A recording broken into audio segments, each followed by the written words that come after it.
So let's do the next question. Here in the network, find the value of ZL for which the power transferred will be maximum. Okay, here also there's, I forgot, right? Also find the maximum power. Okay,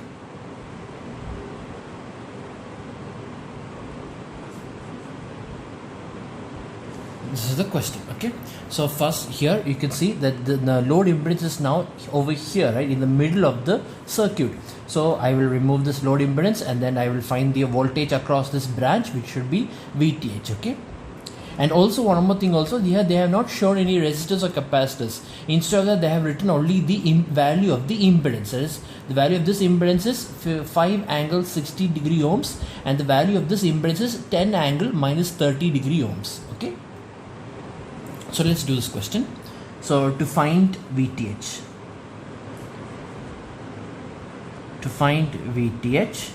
okay, to find VTH, let me redraw the circuit. This is the one impedance, this is the voltage source, okay, and this is 10 angle 0. 10 angle 0 is 10 itself. Okay, alright, this is the open voltage, which means the current through this branch is 0, right? The current through this branch is 0. Let me mark this as, this is V plus and minus, this is VTH. Okay, this is the other impedance over here, and here you have the next voltage source over here. This is 5 angle 90 degree. 5 angle 90 degree is actually 5J. Okay, or you can write 5 angle 90 degree anyway. One more thing also, here you see, here this written in polar form, right? 5 angle 60. I can make it into rectangular form. That is much more easier for me, right? Because this is impedance, right? So for impedance case, I will just write this in terms of rectangular. You can do this in polar form also, but I prefer rectangular form. Okay, so 5 angle 60 degree, right? Let me see, 5 shift angle 60 degree is equal to 2.5 plus 4.33J. So this is 2.5 plus 4.33J. Okay, and what about this? This is 10 angle minus 30 degree. Let me see, 10 shift angle minus 30 degree is equal to 8.66 minus 5J. This is 8.66 minus 5J. Okay, this is how I write. Okay, so in the you know how to do this problem, right? Now you need to find the value of VTH, right? So VTH is, see, this is, let this be I1, let this be I2. Okay, and since we know the current through this branch is I1 minus I2 or I2 minus I1, right? Depending on the direction of the current through this branches can either be I1 minus I2 or I2 minus I1. But here in this question, this branch is open, therefore the current through that branch is equal to 0. So what is the name of the current through that branch? I1 minus I2. So therefore I can say that I1 minus I2 is equal to 0. Because this branch is open, therefore the current through this branch is equal to 0, and the current through this branch is called as I1 minus I2. Therefore I1 minus I2 is equal to 0, or I1 is equal to I2. Okay, I1 is equal to I2. So therefore that means I can say that I1 is equal to I2 is equal to I. Therefore the current through this branch is equal to a single value, right? So now how will I find the value of I1 and I2? Let me see.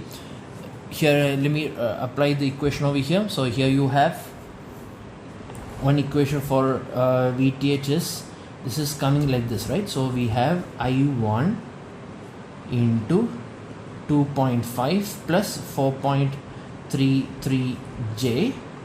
Okay, 2.5 plus 4.33J, and this current is flowing from a higher potential to a lower potential, right?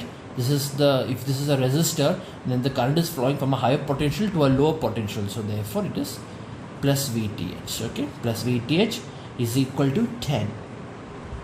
This is one equation, right?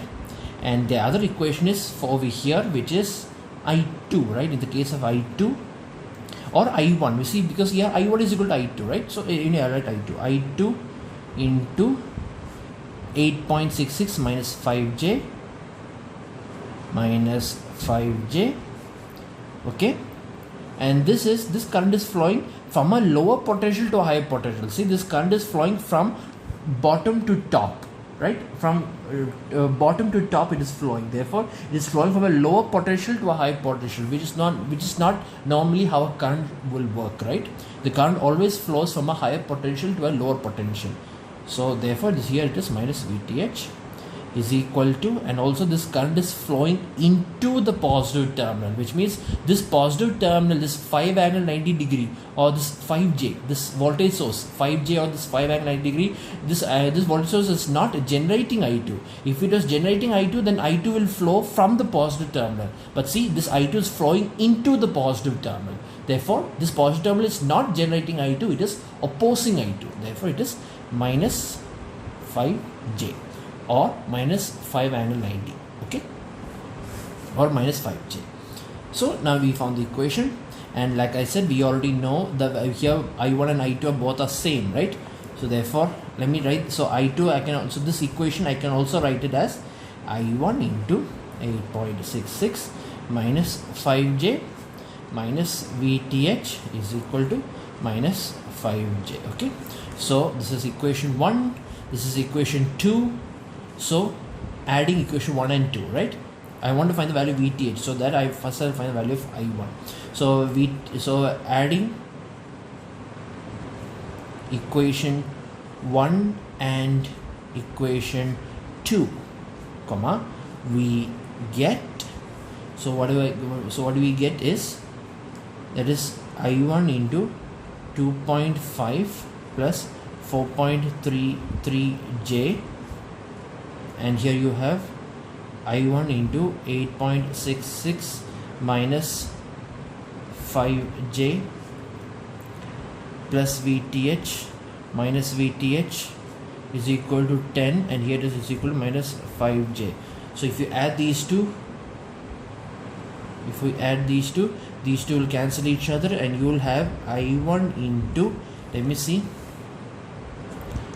so what is 2.5 plus 4.33J plus 8.66 minus 5J, okay, this is equal to 11.16 minus 0.67J minus 0.67J, okay, is equal to, and here VTH and VTH will cancel each other, right?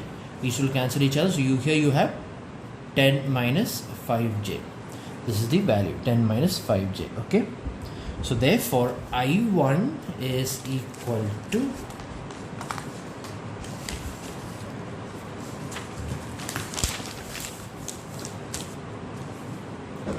I1 is equal to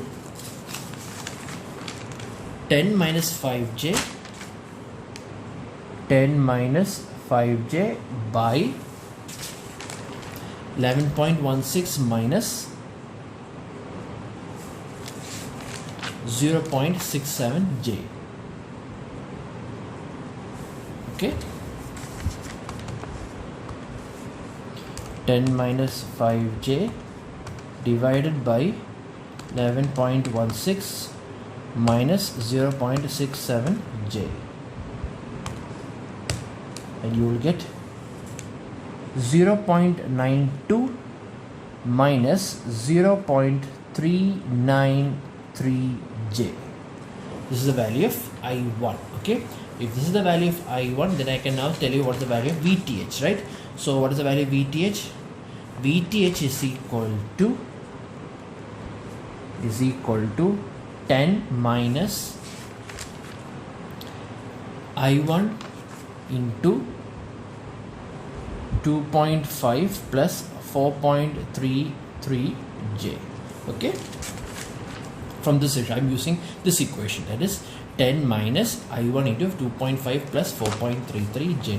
Now what is the value of I1? This is the value of I1. Therefore 10 minus 0.92 minus 0.393J into 2.5 plus 4.33J, okay, and this is equal to, let me see, first I will divide these two numbers, right? That is 0.92 minus 0.393J okay, into 2.5 plus 4.33j. 2.5 plus 4.33j, and this is 0.92 minus 0.393j, and this is equal to this value over here. Okay, and this is the answer is equal to this value. Then what I'm going to do is that 10 minus the answer is your VTH. In other words, VTH is 5.998 is almost equal to 6. I'll write 6. Okay, 5.998 is almost equal to 6, right? So this is 6 minus 3j. VTH is equal to 6 minus 3j. Okay, what is 6 minus 3j? 6 minus 3j is option polar form. It is 6.708 angle minus 26.565 degree. 26.565 degree. Okay, this is the value of VTH. Okay, so now I found the value of VTH. So next is I'm going to find the value of ZTH. Okay, so to find ZTH, what you're going to do is that you're going to remove the load, and then here you have two voltage sources, so we should short it, right? Short these two voltage sources, and then find the impedance across these 2 points. That means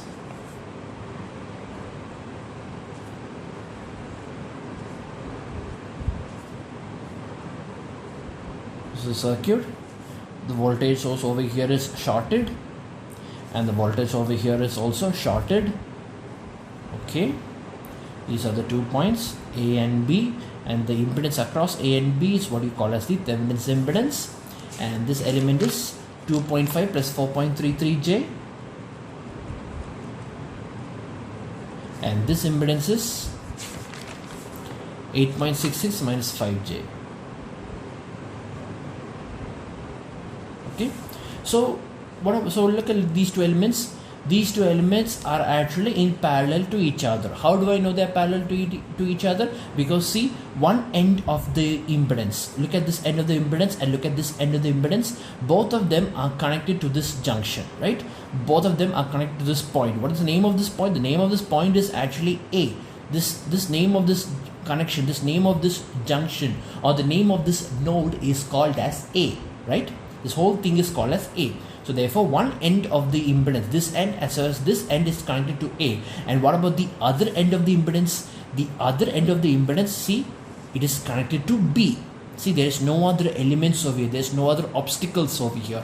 So therefore, this end of the impedance is also connected to B. So therefore, both the ends are connected to the same points. Therefore, these two elements are in parallel to each other. Or in other words, if you let's just think like this, if you send a current over here, you know that if you want to find the impedance across A and B, right? So you would assume that a current flows from A and it goes into B, from A and it goes to B. So therefore, the current direction is it goes to A, then it gets splitted up, right? It gets splitted up into 2 different values. This current will flow over here, this current will flow over here, and both of them will come up and join over here. This is the flow of current. So you see, the current is splitting up into 2 impedances. So therefore, these 2 impedances are parallel to each other. So therefore, ZTH is equal to 2.5 plus 4.33j parallel 8.66 minus 5j.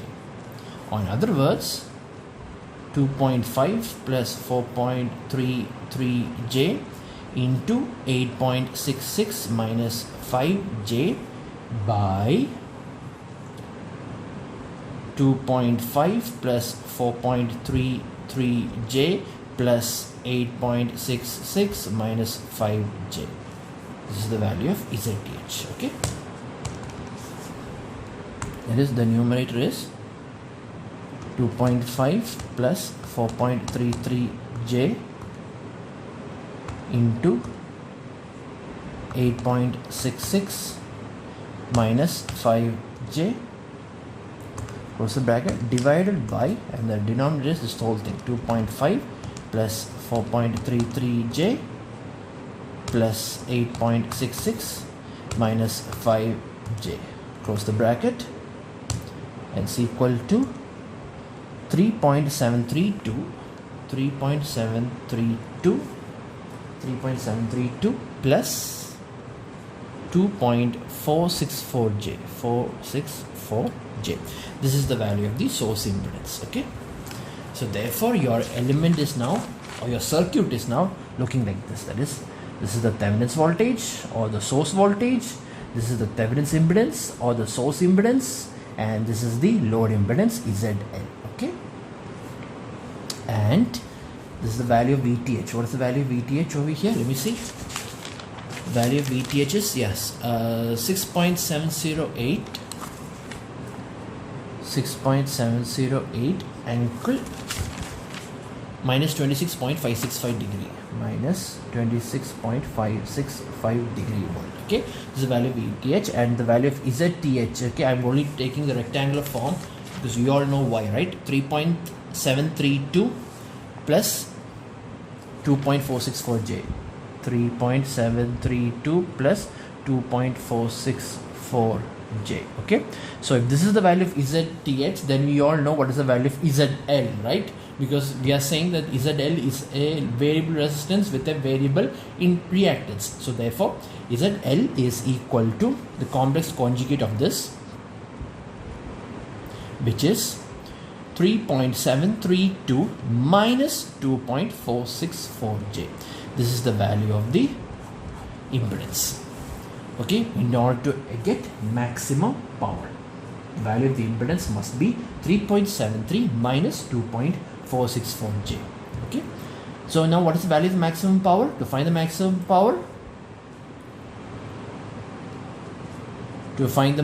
power, first you need to find the current IL, right? You need to find the current IL, and the current IL is given by IL into ZTH plus ZL is equal to VTH. Okay, and what happens when you add these two elements? The imaginary part, these are all complex conjugate of each other, right? So definitely the imaginary part will cancel each other, so you will have 3.732 plus 3.732. so therefore IL is equal to VTH by 3.732 plus 3.732. And what is the value of VTH? VTH is this one. I like the other one, 6 minus 3j. So VTH is 6 minus 3j. So that is 6 minus 3j by, what is 3.732 into 2? 3.732 into 2 is equal to 7.464. So therefore power is equal to, VTH is not 6 minus 3j. VTH is not 6 minus 3j. It is actually the, I'm sorry, I made a mistake. This is actually the, you need to find the magnitude of this, right? Yes, I'm sorry, you need to find the magnitude of this. So therefore this is 6 minus 3j, 6 minus 3j divided by 7.464, right? And you will get is, yes, you will get is 0.804 minus 0.402j. This is the value of IL. Okay, this is the value of IL, 0.804 minus 0.402, which means you need to find the magnitude. So magnitude of IL is, just simply take the polar form and just simply look at the value over here. That is magnitude of IL is equal to 0.899. This is the magnitude, 0.899. Okay, approximately equal to 0.9, right? Anyway, 0.899 is the magnitude. So therefore power is equal to magnitude of IL the whole square into RL. So we found the magnitude of IL. What is the value of RL? RL is the real part, right? Because this real part represents the resistor, and the imaginary part represents the combination of capacitors and inductor. So this is the resistor, 3.732. So therefore RL is equal to 3.732. So therefore the answer is 0.899 the whole square into 3.732. Okay, this is the answer. So therefore that is It is 0.899 the whole square into 3.732. You get 3.016. Okay, you get 3.016 watts. 3.016 watts. This is the answer. Okay.